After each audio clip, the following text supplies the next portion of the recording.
کہ تیرے زمان و مکان اور بھی ہیں۔ اگلے شعر کی طرف بڑھتے ہیں۔ خدا اگر دل فطرت شناس دے تجھ کو، سکوت لالا و گل سے کلام پیدا کر۔ مرکب ترکیب ہے دل فطرت شناس، مرکب اضافی اور مرکب تراکیب کا میں نے جیسے پہلے بتایا کہ اقبال نے اپنی شاعری میں مرکب تراکیب کو نئے انداز سے بھرتا ہے۔ تو دل اور فطرت کہتے ہیں یعنی قدرت جو نظارہ ہوتا ہے، نیچر، شناس کہتے ہیں جاننے والا، پہچاننے والا۔ تو دل فطرت شناس یعنی نیچر کو، قدرت کو، فطرت کو پہچاننے والا دل۔ سکوت کہتے ہیں خاموشی، سناٹا۔ لالا او گل، گل کہتے ہیں پھول کو۔ لالا ایک گلے لالا کی بات کر رہے ہیں جو لال رنگ کا ہوتا ہے، ریڈ کلر کا، تو گلے لالا او گل دلکش پھول۔ علامہ اقبال اپنے کلام کے ذریعے مسلمان نوجوانوں کو تدبر، سوچنے کا اور غور و فکر کرنے پر آمادہ کرتے ہیں، کیونکہ انہیں اسلاف کے نقش قدم پر چل کر دنیا میں اسلام کا پرچم بلند کرنا ہے۔ مشاہدہ فطرت اقبال کا خاص موضوع ہے۔ مشاہدہ ہوتا ہے اپنے ارد گرد کی چیزوں پر غور و فکر اور تحقیق کرنا۔ وہ اپنے بیٹے کو مظاہر فطرت کا مشاہدہ کرنے کی تلقین کرتے ہیں۔ دیکھیں ہمارے ارد گرد بہت ساری بے جان اور خاموش چیزیں ہیں جن میں اللہ کے جلوے چھپے ہوئے ہیں، جیسے پہاڑ، دریا، سمندر، چاند، ستارے۔ تو ان سب کو دیکھنے کے لیے حساس دل اور چشم بینا درکار ہے، یعنی دل کی آنکھ۔ بینا کہتے ہیں دیکھنا، چشم بینا۔ اب یہاں پر ہم اس سے مراد ہماری ظاہری آنکھ نہیں ہے، بلکہ اس سے مراد یہ ہے کہ ہم اپنے دل میں دوسروں کے لیے جو درد کا جذبہ رکھتے ہیں یا غور و فکر کرتے ہیں، اور تو وہ اس کو دیکھنا۔ اگر تجھے قدرت کی طرف سے بصیرت عطا ہو جائے، شاعر علامہ اقبال اپنے بیٹے سے یہ کہہ رہے ہیں کہ اے میرے بیٹے، اگر تجھے قدرت کی طرف سے بصیرت عطا ہو جائے تو چمن میں کھلے ہوئے سرخ خوبصورت پھولوں میں تیرے لیے پیغام ہے۔ ان کی خاموش زبان کو سمجھنے کی کوشش کرو اور ان سے ہم کلام ہو۔ اقبال اپنی نظم ایک آرزو میں کھلتی ہوئی کلی میں جلوہ قدرت کا نظارہ کرتے ہیں، وہ انہیں ایک نئی دنیا میں لے جاتی ہے۔ ان کی تمنا ہے کہ ان کے بیٹے کو بھی وہی دل و نگاہ مل جائے۔ بیٹا دیکھیں، جب ہم قدرت کا مشاہدہ کرتے ہیں، جب ہم فطرت کو دیکھتے ہیں، تو جیسے موسموں کا بدلنا، کبھی بہار ہے تو کبھی خزاں ہے۔ جیسے آج کل خزاں کا اگر موسم ہے اور تو درختوں سے سارے پتے گر چکے ہیں، لیکن جیسے ہی بہار آتی ہے تو نئے پھول، نئے پتے دوبارہ سے کھل اٹھتے ہیں۔ تو جتنا ہم نیچر کا، قدرت کا نظارہ کرتے ہیں تو ہمیں ہمارے دل میں ایک نئی دنیا آباد ہوتی چلی جاتی ہے اور وہ ہمیں غور و فکر کرنے پر مجبور کرتی ہے۔ حوالے کے طور پر شعر لکھ سکتے ہیں: گل کی کلی چٹک کر پیغام دے کسی کا، ساغر ذرا سا گویا مجھ کو جہاں نما ہو۔ اقبال ہی کا شعر ہے۔ تو بیٹا شعر نمبر 3 کی طرف بڑھتے ہیں۔ اٹھانا شیشہ گران فرنگ کا احسان، سفال ہند سے مینا و جام پیدا کر۔ فرنگ، فرنگی یعنی انگریز، شیشہ گراں، شیشہ بنانے والے، فرنگ میں نے کہا انگریز یعنی مغرب، یورپ کے رہنے والے لوگ، سفال کہتے ہیں مٹی کو، مینا و جام، جام کہتے ہیں پیالے کو، مینا کہتے ہیں سراہی کو۔ اقبال اپنے بیٹے کے حوالے سے مسلم نوجوانوں سے مخاطب ہیں۔ یہاں پر انہوں نے استعارے کا استعمال کیا ہے۔ تو مسلم نوجوانوں سے مخاطب ہوتے ہوئے اقبال یہ کہتے ہیں کہ مغرب کی چکا چوند نے تیری نگاہوں کو خیرہ کر دیا ہے۔ دیکھیں ہر ایک انسان جو ہے آج کل اپنے ارد گرد نظر دوڑائیں تو آج کل کی جو نوجوان نسل ہے اور پاکستان بننے سے پہلے بھی برِ صغیر کے لوگ انگریزوں کی نکالی کو، انگریزوں جیسے فیشن اپنانے کو، مغرب کی طرف جانے کو اور وہاں پر جا کر روزگار کے سلسلے کو اپنانے کو اپنی کامیابی تصور کرتے تھے. تو اقبال یہ کہہ رہے ہیں کہ مغرب کی یہ جو چکا چوند روشنی ہے اس نے تیری نگاہوں کو خیرہ کر دیا ہے، کیونکہ تو ان کی چمک دھمک کے سامنے اپنی تہذیب اور روایات کو بھول چکا ہے، کیونکہ اس چکا چوند کے سامنے تمہاری اپنی روایات اور تہذیب ماند پڑ گئی ہے اور تو ان کا اتنا احسان مند ہو گیا ہے کہ اپنی ہر چیز کمتر معلوم ہونے لگی ہے. اس احساس کمتری کو ختم کر دے. یورپی تہذیب و تمدن اور علوم و فنون سے مرعوب ہونے کی بجائے اپنے وطن کی مٹی سے اپنے لیے صراحی اور جام بنا لے. یہاں پر دیکھیں ضرور یہ ایسا نہیں ہے کہ وہ اپنے وطن سے مٹی لے اور اس سے صراحی اور جام بنانے شروع کر دے. مطلب اس کا یہ ہے کہ دوسروں کی پیروی کرنے کی بجائے اپنے زور بازو اور عقل و دانش سے کام لے کر ترقی کی راہ پر آگے بڑھنے کی جد و جہد کر. یعنی اپنی قوت بازو پر یقین رکھ، دوسروں کے سے بھیک یا مدد مت مانگ، دوسروں کے آگے ہاتھ نہ پھیلا. ٹھیک ہے؟ کیونکہ اگر تو ایسا کرے گا تو تجھے تن آسانی اور محتاجی کا تو شکار ہو جائے گا، اور تو محتاجی کی بجائے کیا کر، خود کفالت کا اصول اپنا. مغربی تہذیب بظاہر شیشے کی طرح صاف اور روشن نظر آتی ہے، یعنی جیسے شیشہ بالکل ٹرانسپیرنٹ ہوتا ہے، صاف اور شفاف ہوتا ہے، اسی طرح مغربی تہذیب دیکھنے میں تو صاف شفاف اور روشن دکھائی دیتی ہے، لیکن یہ ناپائیدار اور نظر کا دھوکہ ہے. جیسے بیٹا شیشہ جو ہے نا وہ ذرا سی ٹھوکر لگنے سے ٹوٹ جاتا ہے، چکنا چور ہو جاتا ہے، ناپائیدار ہوتا ہے.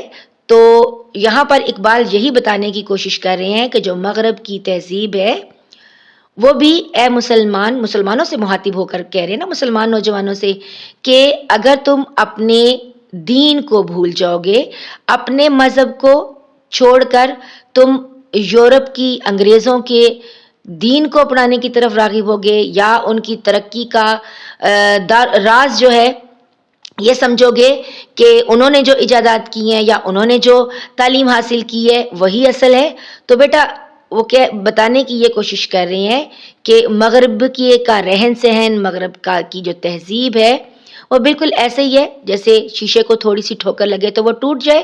اسی طرح مغرب کی تہذیب بھی چکا چوند اور ناپائیدار اور نظر کا دھوکہ ہے. حوالے کے طور پہ شعر لکھ سکتے ہیں: نظر کو خیرہ کرتی ہے چمک تہذیب حاضر کی، یہ سنائی مگر جھوٹے نگوں کی ریزہ کاری ہے. بڑھتے ہیں شعر نمبر 4 کی جانب. میں شاخ طاق ہوں، میری غزل ہے میرا ثمر، میری غزل سے میں لالائے فام پیدا کر. شاخ بیل کو کہیں گے، طاق انگور کی، شاخ طاق انگور کی ایک بیل، یا ثمر کہتے ہیں پھل کو، ریوارڈ حاصل ہونا، پھل، یعنی ثمر ہم پھل کو بھی کہتے ہیں اور ثمر سے مراد کوئی چیز حاصل ہونا، ریوارڈ ملنا. میں کہتے ہیں شراب کو، لالائے فام، لالا میں نے پہلے بھی بتایا سرخ رنگ کا ایک پھول ہوتا ہے، لالا فام یہاں پر آ جائے گا سرخ رنگت والی شراب. ماہ لالا فام، ماہ لالا فام کا مطلب ہو جائے گا سرخ رنگت والی شراب. اقبال کی شاعری کی ایک خوبی یہ بھی ہے کہ اقبال علامات کا، تشبیہات کا اور استعارات کا دلکش استعمال کرتے ہیں. اس شعر میں انہوں نے اپنے لیے انگور کی بیل کا استعارہ استعمال کیا ہے. ہم نے پڑھا تھا کہ استعارہ کیا ہوتا ہے، وہ لفظ وہ جو اپنے حقیقی معنوں کی بجائے مجازی معنوں میں استعمال ہو. تو شاعر یہ کہتے ہیں کہ میں انگور کی بیل ہوں اور میرا پھل، میری غزل یا میری شاعری ہے۔ اقبال نے اردو غزل کے معنی اور مضامین کو بے پناہ وسعت اور رفت عطا کی۔ دیکھیں اقبال کی شاعری سے پہلے جو غزل تھی نا، اس میں صرف عورتوں سے باتیں کرنا، عورتوں کے بارے میں باتیں کرنا، اور ان کے معنی اور مضامین جو تھے نا وہ بہت محدود تھے۔ تو اقبال نے اردو غزل کو وسعت عطا کی تھی۔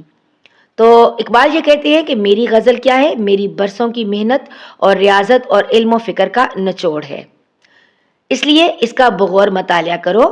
اور جس طرح انگور سے شراب کشید کی جاتی ہے، یعنی یہ ایک پروسیس ہوتا ہے کہ انگوروں سے شراب بنانے کا مرحلہ کشید کرنا ہوتا ہے، نکالنا، اس کو چھان لینا، ٹھیک ہے، اس کو انگوروں کے بیچ میں سے شراب کو نکالنا، تو ایک پروسیس ہوتا ہے، اس کی بات کر رہے ہیں۔ تو کہتے ہیں کہ جس طرح انگور سے شراب کشید کی جاتی ہے، اسی طرح میرے اشعار سے اسرار اور رموز اخذ کرنے کی کوشش کرو، یعنی میرے جو شعر ہے ان میں سے تم ان بھیدوں کو، ان رازوں کو، ان اشاروں کو سمجھنے کی کوشش کرو کہ میں نے ان میں حیات اور کائنات کا مشاہدہ کرنے کی جو تلقین کی ہے، اس کو سمجھو اور فائدہ اٹھاؤ۔ بیٹا کہتے ہیں کہ اقبال کی جو شاعری ہے نا، وہ سارے کی ساری قرآن پاک کی تفسیر ہے۔ علامہ اقبال جو ہیں وہ عاشق رسول صلی اللہ علیہ وآلہ وسلم تھے۔ نبی صلی اللہ علیہ وآلہ وسلم سے محبت، اللہ تعالیٰ سے محبت کو انہوں نے اپنے اشعار میں استعمال کیا ہے۔ تو ان کی جو شاعری ہے وہ بیسیکلی ایسا ہے کہ ہم یہ کہتے ہیں کہ انہوں نے اپنی شاعری میں قرآن کے جو احکامات ہیں ان کو بتانے کی کوشش کی ہے۔ میں لالا فام، یہاں پر میں لالا فام بھی استعارہ ہے۔ اب اس سے مراد یہ وہ شراب نہیں ہے کہ جو پی کر انسان اچھے اور برے کی تمیز بھول جاتا ہے، یعنی جب شراب کو اسلام میں حرام قرار دیا تھا نا، تو مدینے میں لوگوں نے شراب کو گلیوں میں بہا دیا تھا، کیونکہ جب انسان شراب پی لیتا ہے تو وہ مدہوش ہو جاتا ہے اور اچھے اور برے کی تمیز ختم کر دیتا ہے۔ علامہ اقبال یہ کہتے ہیں کہ یہ تو وہ والی شراب ہے، یہ تو وہ نشہ ہے جو دل اور روح کو سیراب کرتا ہے اور معرفت الہی تک لے جاتا ہے، یعنی یہ وہ وجد کی کیفیت ہے، یہ وہ نشے کی کیفیت ہے جو انسان کی روح کو اندر تک سیراب کر دیتی ہے، اور پھر وہ اللہ تعالیٰ کے چھپے ہوئے راز اور بھید جاننے کی تگودو کرتا ہے، اور یہ راستہ اسے اللہ تک پہنچانے کا باعث بنتا ہے۔ حوالے کا شعر یوں لکھ لیجئے گا: میں کہ میری غزل میں ہے آتش رفتہ کا سراغ، میری تمام سرگزشت کھوئے ہوں کی جستجو۔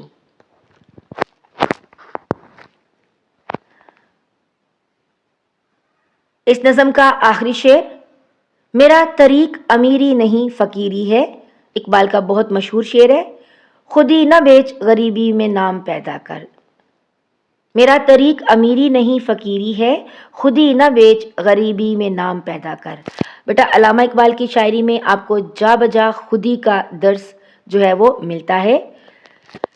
طریق کہتے ہیں طریقہ، فقیری کہتے ہیں درویشی کو۔ یہاں پر ایک فقیر وہ ہوتا ہے جو بھیک مانگتے ہیں، وہ نہیں، یہاں پر فقر یعنی جو درویش ہوتا ہے، جس میں درویشانہ صفت ہوتی ہے، یعنی اس کو ہم فقیری کہیں گے۔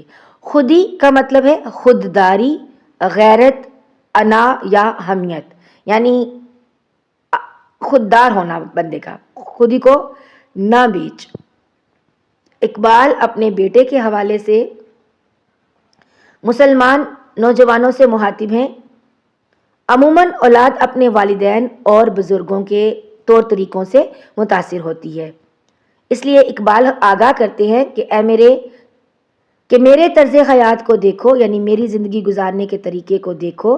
میں دنیاوی مال و دولت، آرام اور آسائش، ٹھاٹ باٹ اور نمود و نمائش کو زندگی کا حاصل نہیں سمجھتا۔ عام طور پر لوگ انہی چیزوں کو جو ہے نا پریفرنس دیتے ہیں۔ علامہ اقبال یہ کہتے ہیں کہ میرا طریقہ درویشانہ ہے اور توکل پر مبنی ہے، دل اور روح کی کشادگی میرا مقصد ہے۔ لہٰذا تو بھی اپنی خودداری کا سودا نہ کر۔ دنیا کی دولت اور امارت اور جاہ و مرتبہ حاصل کرنے کے لیے غیرت اور حمیت کو داؤ پر لگانا انسان کی عزت نفس کی تباہی کا باعث بنتا ہے۔ تو اپنی انا کی حفاظت کرو اور اپنی صلاحیتوں کو بروئے کار لاتے ہوئے محنت اور ریاضت کرتے رہو تاکہ دنیا میں عزت اور مرتبہ حاصل کر سکو، کیونکہ دنیا انہی لوگوں کی قدر کرتی ہے جو اپنی عزت آپ کرتے ہیں، ان کی نہیں کرتی ہے جو اپنی عزت کو چند سکوں کے لیے بیچ دیتی ہیں۔ تو یہاں پر شاعر یہی کہہ رہا ہے کہ دیکھو آج کل اگر آپ معاشرے میں دیکھیں تو رشوت، چور بازاری، اس کے علاوہ میرٹ کا نہ ہونا، یہ سب کچھ کیوں ہے؟ یہ اسی وجہ سے ہے کہ انسان اپنی خودی بیچ رہا ہے، اپنی خودداری کو بیچ رہا ہے، اور ایک دوسرے کو دیکھتے ہوئے مال و آسائش کی زیادتی کے میں مبتلا ہونے کے لیے، اچھے زیادہ مال و دولت کے لیے، ایک سٹیٹس کے لیے، دنیاوی مال و دولت کے لیے اور ٹھاٹ باٹ کے لیے اور دکھلاوے کے لیے، دکھاوے کے لیے وہ میرٹ پر یقین نہیں رکھ رہا۔ تو وہ میرٹ پر جب یقین نہیں رکھتا تبھی وہ خودی کو بیچتا ہے نا، اور اپنی خودی کا سودا کر کے وہ رشوت بھی لیتا ہے، وہ یا رشوت دیتا بھی ہے، کرپشن کرتے ہیں، ٹھیک ہے۔ تو اقبال نے مسلمان نوجوانوں سے مخاطب ہوتے ہوئے ان کو یہ نصیحت کی ہے کہ میں نے اپنی ساری زندگی اس طرح سے گزاری ہے، ایسا طرز حیات اختیار کیا ہے کہ میں اس ٹھاٹ باٹ کو یا نمود و نمائش کو زندگی کا حاصل نہیں سمجھتا، بلکہ میرا توکل کس پر ہے؟ اللہ تعالیٰ کی ذات پر، کہ میں اللہ پر، اور جب انسان اللہ پر توکل کر لیتا ہے نا بیٹا، ہونا تو وہی ہوتا ہے نا جو رب نے ہمارے لیے لکھ دیا ہوتا ہے۔ تو جب انسان اللہ پر توکل کرتا ہے اور درویشانہ صفت اختیار کرتا ہے تو وہ اس دنیا میں بھی کامیاب رہتا ہے اور آخرت میں تو کامیاب ہوگا ہی ہوگا۔ حوالے کے طور پر لکھ لیجئے گا، خودی کو نہ دے سیم و زر کے عوض، نہیں شعلہ دیتے شرر کے عوض۔ تو بیٹا یہ ایک نظم جو اقبال نے اپنے بیٹے کو نصیحت کرتے ہوئے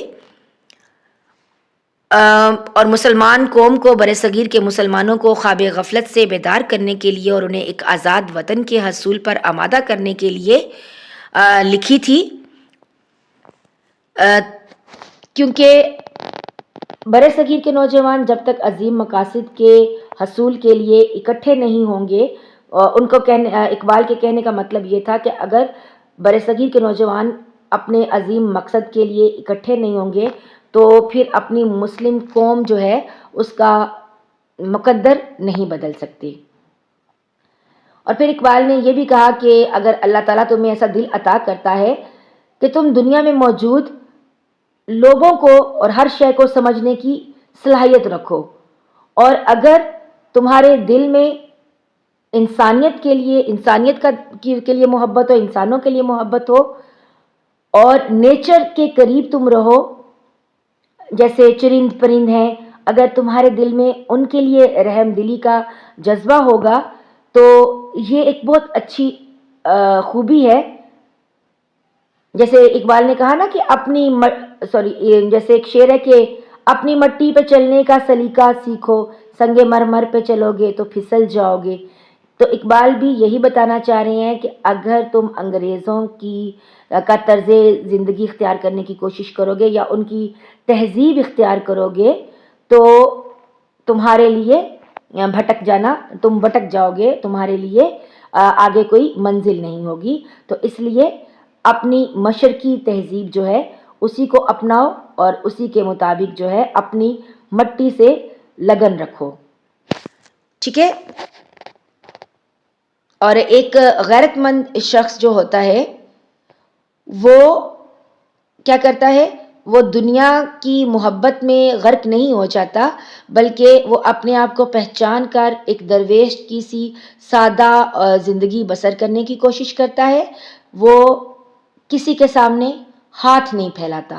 بیٹا ہمارے نبی صلی اللہ علیہ وآلہ وسلم نے بھی بھیک مانگنے سے، یعنی دوسرے کے سامنے ہاتھ پھیلانے سے منع کیا ہے، بلکہ یہ کہا ہے کہ خود محنت کر کے کھاؤ، ٹھیک ہے، کہ الکاسب حبیب اللہ، کہ جو اپنے ہاتھ سے کام کرنے والا ہے وہ اللہ کا دوست ہے. تو اگر آپ قناعت انسان میں آ جاتی ہے نا تو یہ ایک بہت بڑی خوبی ہوتی ہے، اور اس سے انسان کی اپنے لوگوں میں بھی عزت ہوتی ہے اور دنیا کی دوسری قوموں میں بھی عزت ہوتی ہے. مجھے امید ہے کہ آپ کو آج کا لیکچر اچھی طرح سمجھ میں آ گیا ہوگا. اگر آپ نے ابھی تک میرے چینل کو سبسکرائب نہیں کیا تو چینل کو ضرور سبسکرائب کر لیجئے گا تاکہ بیٹا ہر نئی ویڈیو آپ تک بر وقت پہنچ سکے. ملتے ہیں ایک نئی ویڈیو میں، تب تک کے لیے اجازت دیجیے. اللہ حافظ.